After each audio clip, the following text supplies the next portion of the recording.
BSc engineering শিক্ষার্থীদের ৩ দফা দাবি অযৌক্তিক আখ্যা দিয়ে নওগাঁ পলিটেকনিক ইনস্টিটিউটের শিক্ষার্থীরা বিক্ষোভ মিছিল ও সমাবেশ করেছে।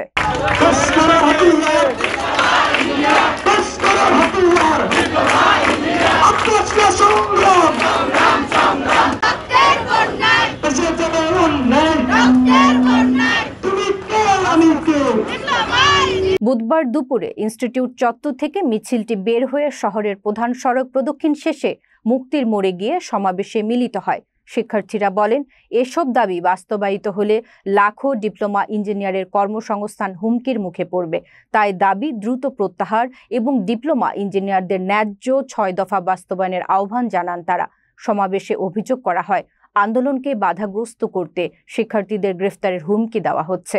বক্তারা হুঁশিয়ারি দিয়ে বলেন, সরকার কার্যকর পদক্ষেপ না নিলে আরও কঠোর কর্মসূচি দেওয়া হবে। শান্তিপূর্ণ সমাবেশ শেষে শিক্ষার্থীরা ক্যাম্পাসে ফিরে যায়। তারা জানান, মর্যাদা রক্ষার আন্দোলন চলবে এবং প্রয়োজনে দেশব্যাপী কর্মসূচির ডাক দেওয়া হবে।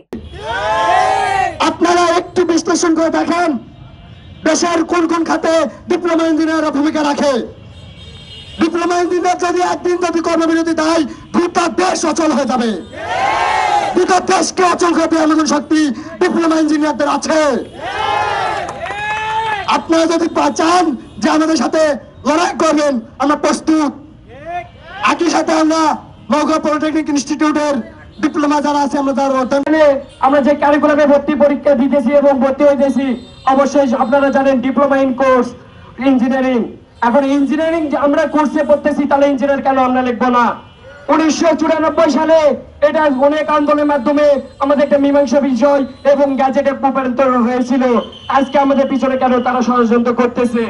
এবং আমাদের ডিপ্লোমা রাজপথ ছাড়া আমাদের কোনো অধিকার আন্দোলন হয় নাই। আমিও আমার নওগাঁ পলিটেকনিক শিক্ষার্থীদের পক্ষ থেকে, আমাদের প্রতিনিধি টিমের পক্ষ থেকে বলতেছি, আমরা রক্ত বিনিময় হলেও আমাদের স্বার্থ বা অধিকার আন্দোলন সম্পন্ন করে ফিরে আসবো।